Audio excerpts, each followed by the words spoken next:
현재 시각 2025년 5월 1일 목요일 오후 8시. 툭하면 벅차오르는 오타쿠 이지의 거머린 모먼트 가득 담은 믹스테이프. 이 테이프를 찾아주신 당신께 행복이 가득 차오르길 바라며 안녕하세요. 전 거머린 믹스테이프의 주인장 이지입니다. 오늘 기록할 거머린 모먼트는 바로 귀여워 보이기 시작하면 사랑이라던데 입니다. 오랜만입니다. 2달간의 재정비 시간을 갖고 돌아왔는데요. 저는 그간 시즌1에서 아쉬웠던 부분들도 보완하고 새로운 이야기거리도 쌓고 왔답니다. 혹시 이 팟캐스트를 기다려주신 분들이 계실까요? 사실 전 이걸 들어주실 여러분을 기다렸답니다. 보다 재밌게 들으실 수 있도록 고민 많이 해서 돌아왔으니까요. 앞으로 진행될 시즌2는 기대 많이 해주시길 바랍니다. 자, 그럼 오늘의 주제 귀여워 보이기 시작하면 사랑이라던데 에 들어가기에 앞서 귀여움이 대체 무엇인가? 귀여움에 대해 먼저 가볍게 이야기를 해볼까 합니다. 저는 최근에 귀여움의 영향력을 직접 느낀 적이 있었는데요. 이제 집 근처에 커피를 사려고 나가는데 건너편 인도 쪽에서 키가 한 1m도 채 안 되어 보이는 어린이들이 무슨 피켓 같은 걸 들고 흥냥냥 흥냥냥 이러고 외치면서 걸어가는 거예요.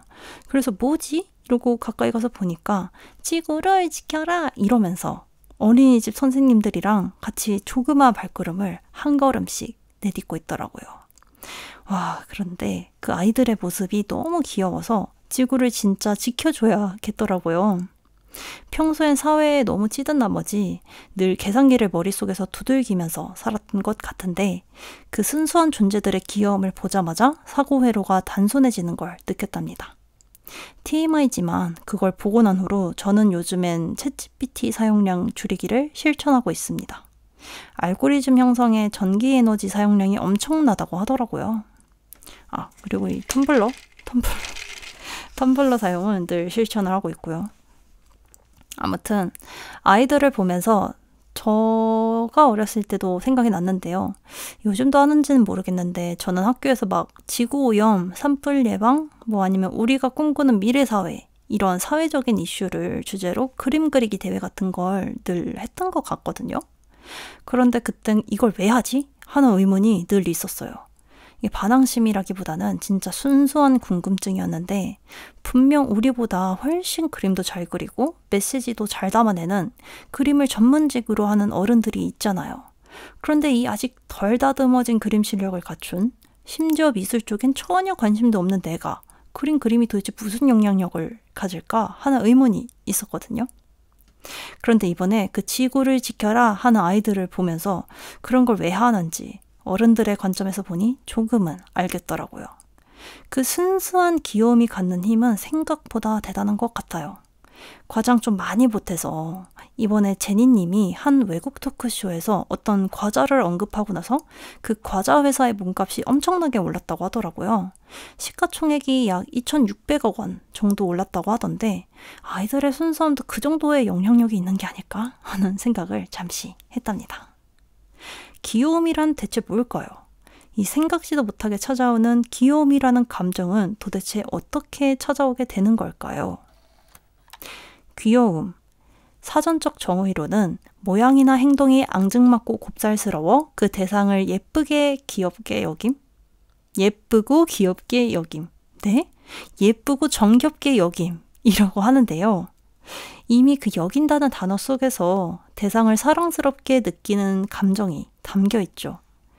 귀여운 걸 보면 사랑 호르몬이라고도 불리는 옥시토신이 분비되고 그러면서 귀여움을 느낀 대상에게 보호 본능을 느낀다고 하더라고요. 그러면 부모가 자식을 키우듯 애착을 갖게 되고 그러다가 잃고 싶지 않다라는 감정까지 생기면서 소유욕이 생긴다고 합니다. 그 방탄소년단 팬덤 사이에서 이제 윤기 메리미라는 말이 되게 유명하잖아요. 그 말이 괜히 나온 말이 아닌 것 같기도 하고요. 굉장히 과학적인 원리에 의해서 나온 말 같지 않나요? 다들 최애의 입덕 계기가 어떻게 되나요? 그게 귀여운 모습이었나요? 아니면 본업을 잘하는 모습이었나요? 입덕 계기는 다들 다양할 것 같은데 덕질을 하면서 최애가 귀엽다고 느낀 순간부터는 이제 덕질의 또 다른 시작이 되는 것 같기도 합니다. 진짜 그 귀엽다는 생각이 든 순간부턴 출구가 없는 느낌이랄까요? 소유욕이 생긴 순간부터 마음의 크기는 걷잡을 수 없이 커지는 것 같기도 하고요. 그래도 전 나름 건강하게 덕질을 하고 있는 것 같아요. 확신할 순 없지만 저는 이제 그 소유욕을 앨범 구매로 풀고 있긴 한데요. 네, 모르겠습니다. 그렇다면 귀엽다고 느끼게 만드는 요소는 무엇일까? 또 그게 궁금해졌답니다. 심리학에서 나온 용어인 베이비 스키마, 쉽게 말해 크고 동그란 눈, 통통한 볼 등 아기의 생김새처럼 육아 행동을 일으키는 특징을 보면 자연스럽게 보호 본능을 느낀다고 하는데요. 그런데 또 보면 아기같이 생긴 모든 사람이 다 귀엽다고 생각하진 않잖아요. 예를 들자면 이제 푸바오가 한창 붐이었을 때 모든 사람들이 그렇다고 푸바오를 좋아하진 않았잖아요. 우선 저는 푸바오 씨에게 그렇게 관심이 없었습니다. 그리고 아기를 보고 귀엽지 않다고 느끼는 사람들도 충분히 존재하고 말이죠. 이거 말이 좀 이상한데? 그러니까 모든 사람들이 아기 보고 와 귀여워 이렇게 반응을 하진 않잖아요. 저도 불과 한 2년 전까지는 아기들한테 그렇게 감흥이 없었던 것 같거든요. 이제 그래서 저희 모리 팀원들과도 각자 최애의 귀여움에 대해서 한번 토론을 하는 시간을 가져봤는데요. 귀여움이라는 게 또 각자의 취향에 따라 기준이 달라지는 것 같더라고요. 그중 가장 공감을 많이 받은 귀여움은 완벽주의자의 허술하고 서투른 모습이었습니다. 본업을 할 땐 완벽해 보이는데 가끔 이상한 부분에서 허술해 보인다던가 예능 같은 콘텐츠에서 뭔가 구석에 혼자 찌그러져 있는 그런 모습이 특히 귀엽다고 하더라고요. 예상치 못하게 보호 본능을 자극해서 그런 걸까요? 그리고 의견이 갈렸던 귀여움 중에 하나는 대놓고 티내는 귀여움이었는데요. 저는 참고로 대놓고 귀여운 것을 매우 선호하는 사람입니다. 이를테면 슈가를 잘 모르시는 분들은 슈가님이 굉장히 조용하고 날카로울 것 같다고 생각을 하시는데 사실 그는 정말 애기쟁이세요. 힙합은 뿌잉뿌잉하지 않지만 팬들이 원하면 다 해주시는 우리 슈가님은 생각보다 대놓고 귀여운 집에서 막둥이인 분이랍니다. 그리고 우리 성호도 정말 대놓고 귀엽죠. 그도 이제 집에서 막내라고 하던데 둘 다 겉모습만 보면 되게 청순하게 생겼는데 그래서 약간 애교랑은 거리가 멀 것 같기도 한데 두 분 다 애교쟁이라서 제가 참 좋아합니다. 아침에 지하철 탈 때 화를 참고 자. 성호 애교 모음집 이런 거 검색해서 보고 버티는데요. 그러면 생각보다 시간이 잘 가더라고요.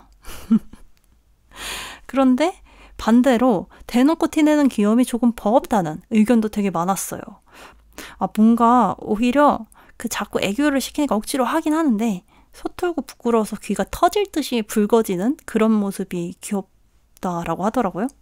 저는 사실 그런 모습을 보면 오히려 공감성 수치심을 느껴서 되게 격려를 해주고 싶어지는데 저 같은 사람은 없을까요? 또 순수함에서 나오는 귀여움도 생각보다 높은 공감을 받았답니다. 순간 자기 감정에 몰입해서 자기도 모르게 터져나오는 그 진심은 진짜 너무 귀여운 것 같아요. 그 보넥도 은학님 영상 중에 그 잘생겼다고 해주는 거 좋다고 하는 영상이 있거든요. 만약 이 순수한 귀여움을 좋아하시는 분들이라면 한 번쯤은 봐보시길 추천드립니다. 그리고 저는 또 그 순간의 감정에 충실해서 새어나오는 진짜 웃음 있잖아요. 특히 눈이 이렇게 사라지는 그런 웃음? 앞이 안 보일 것 같이 그냥 막 웃는 그런 순수한 웃음에 진짜 녹아내립니다. 그리고 이건 강아지도 마찬가지였는데요. 강아지 키우시는 분들은 알겠지만 정말 저는 늘 의문이거든요. 제가 그렇게 잘해주지도 않은 것 같은데 얘네는 내가 그렇게 좋나? 응? 맨날 좋나? 이런 생각이 들 정도로 정말 아무것도 안 해주고 그냥 이렇게 안아주기만 해도 계속 꼬리 흔들고 막 되게 애교 부리고 그러는데 이 사랑이 안 빠질 수 있는 사람도 있나요? 한번 손 들어보시겠어요? 농담입니다. 안 좋아할 수도 있죠. 안 좋아할 수도 있죠. 강아지를 안 좋아할 수도 있죠. 안 좋아할 수도 있지. 애기를 안 좋아하는 사람이 있듯이 존중합니다. 정리를 해보자면 귀여움을 느끼는 요소로 뭔가 순수함, 서투름, 애교쟁이, 쑥스러움 등이 언급이 됐는데요. 이렇게 키워드로 정리를 해놓고 보니 세상에 익숙한 것보단 처음인 게 더 많은 호기심이 가득한 아이들의 모습 같기도 하네요. 이 외에도 몽글거리는 INFP 감성, 소년미가 남아있는 목소리 등 다양한 요소들이 언급됐었는데요. 뭔가 때묻지 않은 모습? 혹은 겉모습을 신경 쓰기보단 자기 감정에 온전히 몰입한 모습에서 귀여움을 느끼는 것 같다라는 생각이 들었답니다. 여러분은 최애의 어떤 모습에서 귀엽다고 느끼시나요? 여러분을 무장해제시키는 귀여움은 어떤 건지, 또 그런 귀여움을 만났을 때 감정은 무엇인지 궁금합니다. 댓글 언제나 대환영이고요.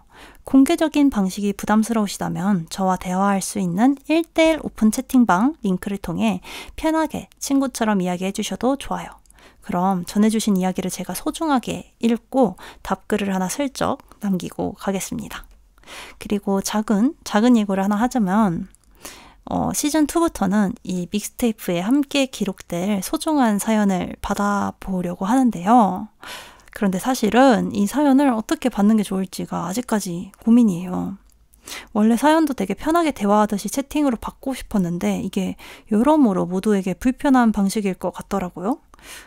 참여도를 고려해보거나 주제 공지 등 이런 다양한 요건에서 고려를 해봤을 때 가장 좋은 방법이 무엇인지 생각을 해보고 구체적인 건 다음 주까지 정리해서 안내를 드리도록 하겠습니다. 제발 많은 참여를 해주시길 부탁드리고요. 언젠가 이 다채로운 과몰입 모먼트들이 한 곳에 모여서 이 믹스테이프에 함께 기록되길 기대해보며 오픈 채팅방 링크는 설명란을 참고해주시면 감사하겠습니다. 이지의 과몰입 상태는 오늘도 이상부. 그럼 오늘의 기록은 여기서 이만 마치도록 하겠습니다. 오늘 저의 과몰입 오타쿠 모먼트에 함께 해주셔서 감사합니다. 앞으로 매주 목요일 오후 8시 저의 행복이 담긴 과몰입 믹스테이프를 들고 돌아올 테니 이곳에서 다시 만나요. 그럼 안녕.